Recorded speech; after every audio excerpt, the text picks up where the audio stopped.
नमस्कार दर्शकों मित्रों, आज का विषय है अरुधा लग्न। अब अरुधा लग्न क्या होता है?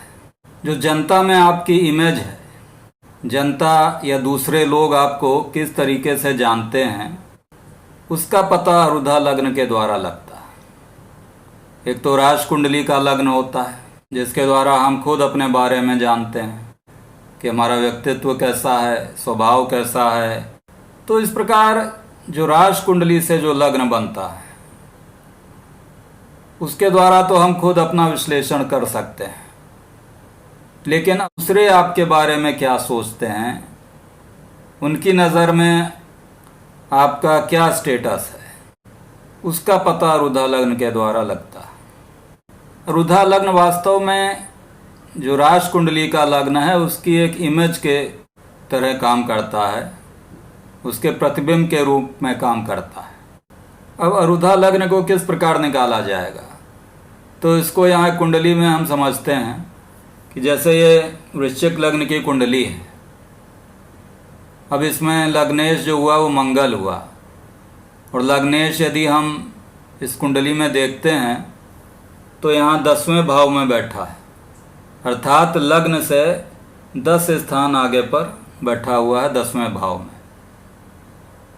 तो यदि हम यहाँ लग्नेश मंगल से फिर 10 स्थान आगे गिनेंगे तो जो राशि आएगी वही अरुधा लग्न की राशि होगी।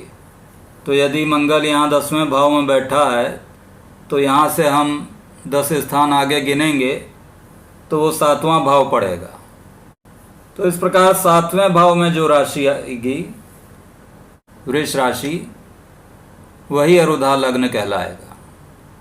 तो इस प्रकार इस वृश्चिक लग्न की कुंडली में जहाँ लग्नेश मंगल 10वें भाव में बैठा है, तो यहाँ अरुधा लग्न की राशि वृष राशि होगी।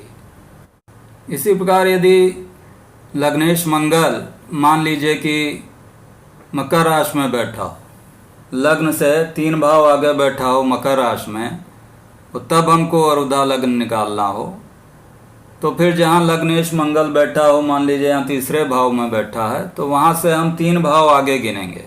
तो यहाँ से 3 भाव आगे गिनने पर जो राशि हमको प्राप्त होगी वो मीन राशि प्राप्त होगी। तो मीन राशि जो होगी वो अरुधा लग्न हो जाएगा। तो इसी प्रकार जहाँ पर भी लग्नेश बैठा हो, जितना स्थान लग्न से आगे बैठा हो, तो लग्नेश से उतने ही स्थान हम आगे गिन लेंगे, और जो राशि प्राप्त होगी वो अरुधा लग्न की राशि होगी। तो अरुधा लग्न की यदि हम कुंडली बनाएंगे तो वहाँ लग्न में वृष राशि ही होगी, अर्थात अरुधा लग्न हो जाएगा वृष राशि। और उसके बाद मिथुन राशि 2रे भाव में होगी, कर्क राशि 3रे भाव में, और सिंह राशि 4थे भाव में होगी अरुधा लग्न से। और जो भी ग्रह हैं वो जिन राशियों में बैठे हैं उन्हीं राशियों में रहेंगे। तो इस प्रकार हम अरुधा लग्न की कुंडली बना लेते हैं। अब हम इसका विश्लेषण किस प्रकार करेंगे और ये देखेंगे कि अरुधा लग्न से हम क्या ज्ञात कर सकते हैं। अब यदि अरुधा लग्न जो है उसमें उच्च का ग्रह बैठ जाए, मान लीजिए कि वृष लग्न ही बन रहा है अरुधा लग्न, और उसमें चंद्रमा उच्च का होकर बैठा है, तो ये दिखाता है कि व्यक्ति का स्टेटस काफ़ी अच्छा होगा, उच्च पद को प्राप्त करेगा। इसके साथ ही यदि अरुधा लग्न का स्वामी ही अरुधा लग्न में बैठ जाए तो ये भी एक शुभ स्थिति होती है। उस स्थिति में भी वो व्यक्ति जो है उसका स्टेटस काफ़ी अच्छा होता है, उच्च पद को प्राप्त करता है, और जनता की नज़र में, पब्लिक की नज़र में उसकी इमेज जो होती है वो काफ़ी अच्छी होती है। इसके साथ ही जो अरुधा लग्न बनता है उस पर किन ग्रहों की दृष्टि है? तो जैमिनी दृष्टि के अनुसार यदि बृहस्पति की दृष्टि अरुधा लग्न पर पड़ रही है तो वो शुभ स्थिति होती है, या इसके साथ ही किन्हीं अन्य शुभ ग्रहों की दृष्टि भी पड़ रही हो लग्न पर तो वो शुभ होता है। ऐसी स्थिति में व्यक्ति उच्च पद को प्राप्त करता है, समाज में उसका मान सम्मान रहता है, प्रतिष्ठा रहती है। इसके साथ ही अरुधा लग्न से यदि केंद्र भाव में शुभ ग्रह बैठा तो वो भी शुभ होता है। यदि केंद्र में शुभ ग्रह बैठेंगे तो उनका केंद्रीय प्रभाव पड़ेगा लग्न पर। रुधा लग्न में यदि शुभ ग्रह बैठे हों तो वो भी शुभ स्थिति होती है।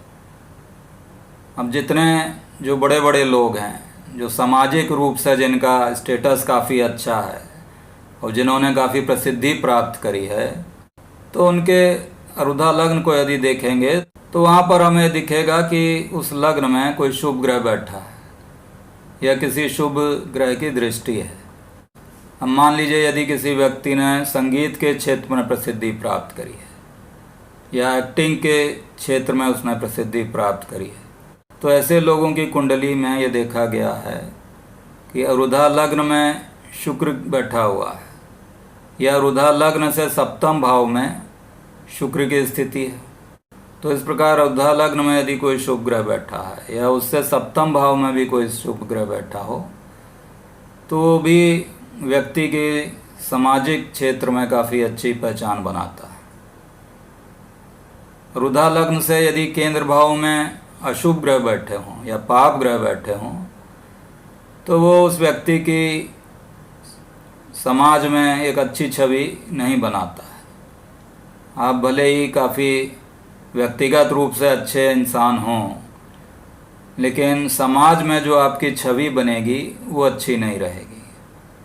तो यदि पाप ग्रह बैठे हों केंद्र भाव में रुधा लग्न से, तो वो शुभ स्थिति नहीं होती है।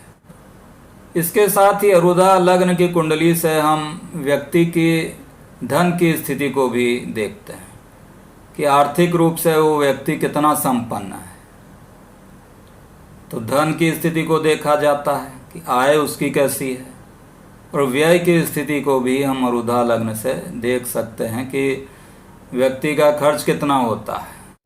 आर्थिक रूप से व्यक्ति कितना संपन्न है ये तो पता चलता ही है, और व्यक्ति के खर्चे कितने होंगे, व्यय होने की कुंडली में योग हैं कि नहीं, ये भी रुधा लग्न की कुंडली से पता लग जाता है। अब जैसे इस कुंडली में रुधा लग्न यहाँ वृष राशि बन रही है और वृष राशि का स्वामी शुक्र ही इसमें बैठा हुआ है, और बुध की दृष्टि इस लग्न पर पड़ रही है, वृष राशि पर पड़ रही है। यहाँ हम जैमिनी दृष्टि को देख रहे हैं, तो जैमिनी दृष्टि से बुध की दृष्टि पड़ेगी वृष राशि पर। अब शुक्र चूंकि रुधा लग्न में ही बैठा है, लग्न का स्वामी है, तो ये काफ़ी श्रेष्ठ स्थिति है। ऐसा व्यक्ति एक्टिंग के क्षेत्र में, संगीत के क्षेत्र में अच्छा नाम कमा सकता है, वहाँ काफ़ी प्रसिद्धि प्राप्त कर सकता है। और रुधा लग्न से केंद्र भाव में यहाँ बृहस्पति भी बैठा है, तो ये भी एक शुभ स्थिति है। तो इस प्रकार जितने शुभ ग्रह रुधा लग्न से केंद्र में बैठे हों और रुधा लग्न पर शुभ ग्रहों की दृष्टि हो, रुधा लग्न में कोई उच्च का ग्रह बैठा हो या रुधा लग्न का स्वामी ही उसमें बैठा हो लग्न में, तो वो श्रेष्ठ स्थिति होती है। इसके अतिरिक्त जो पाप ग्रह हैं वो यदि अशुभ स्थानों में बैठ जाएं, जैसे तीसरे भाव में बैठ जाएं या छठे भाव में बैठ जाएं, तो ये शुभ स्थिति होती है। तो इस प्रकार दर्शकों आपने जाना कि रुधा लग्न को हम किस प्रकार निकालते हैं और रुधा लग्न से क्या क्या हमको पता चल सकता है। तो आशा है कि आपको मेरा ये वीडियो पसंद आया होगा।